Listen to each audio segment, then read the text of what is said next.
नमस्कार दोस्तों, study with ईश्वर सिंवर में आपका हार्दिक स्वागत है।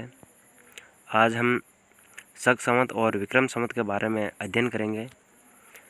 शक संवत की बात करें तो ये ईस्वी सन से कितना पीछे है या फिर आगे है, ये सब। विक्रम संवत की बात करें तो ये कितना आगे है या पीछे है, ये सब हम बात करेंगे शक और विक्रम संवत के बारे में। तो पहले बात करता हूँ मैं शक संवत की।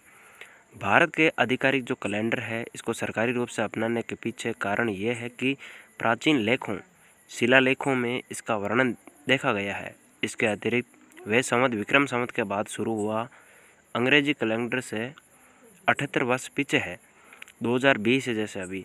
और इसमें से जब हम 78 घटाएंगे तो 1942 प्राप्त होगा। और ये अभी जो वर्तमान में चल रहा है वो शक संवत 1942 चल रहा है। और शक संवत की जो शुरुआत हुई थी वो 78 ईस्वी में हुई थी। किसने की थी? कनिष्क ने।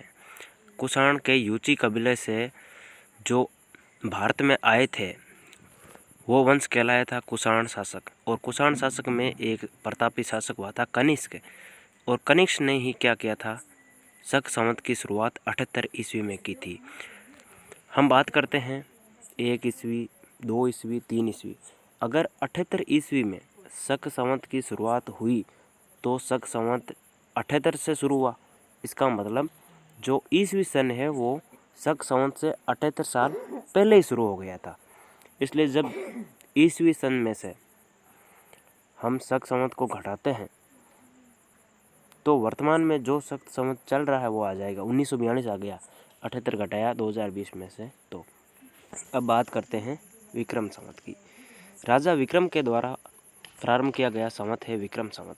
ये उज्जैन के राजा थे विक्रम। विक्रमादित्य इनकी उपाधि थी और इनका नाम था चंद्रगुप्त द्वितीय। गुप्त शासक थे चंद्रगुप्त द्वितीय, जिनकी उपाधि थी विक्रमादित्य। उज्जैन पर इनका शासन था। उन्होंने चलाया था विक्रम संवत। ये विक्रम संवत चलाया था 57 ईसा पूर्व। कब चलाया था? 57 ईसा पूर्व। यह राजा विक्रम के द्वारा प्रारंभ किया गया संवत है। उनके समय में सबसे बड़े खगोल शास्त्री वराहमिहिर थे, जिन्होंने खगोल विज्ञान का अध्ययन किया था और खगोल विज्ञान के बारे में बहुत सारी जानकारियाँ दी थी वराहमिहिर ने, जिनके सहायता से इस संवत के प्रसार में मदद मिली। वराहमिहिर की मान्यता काफ़ी अधिक थी, इसलिए इस संवत के प्रसार में कठिनाई नहीं आई।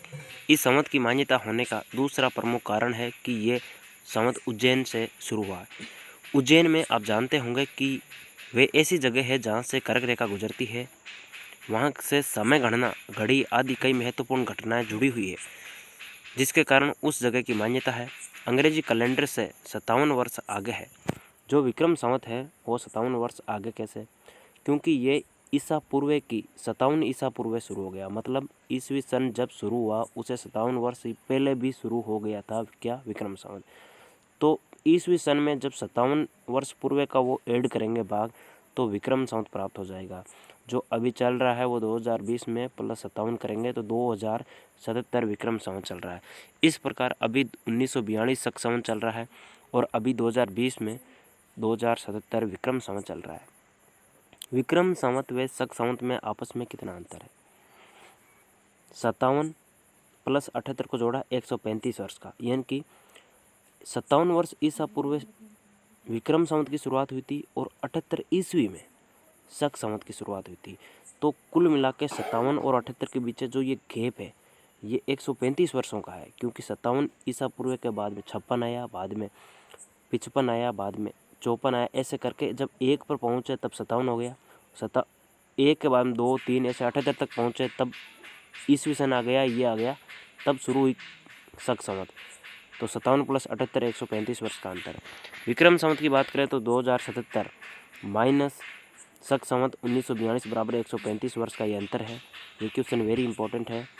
इसके अतिरिक्त अन्य 7-8 संवत जो कम प्रचलित है उनका अध्ययन भी हम करेंगे निश्चित रूप से और बाद में करेंगे। जय हिंद।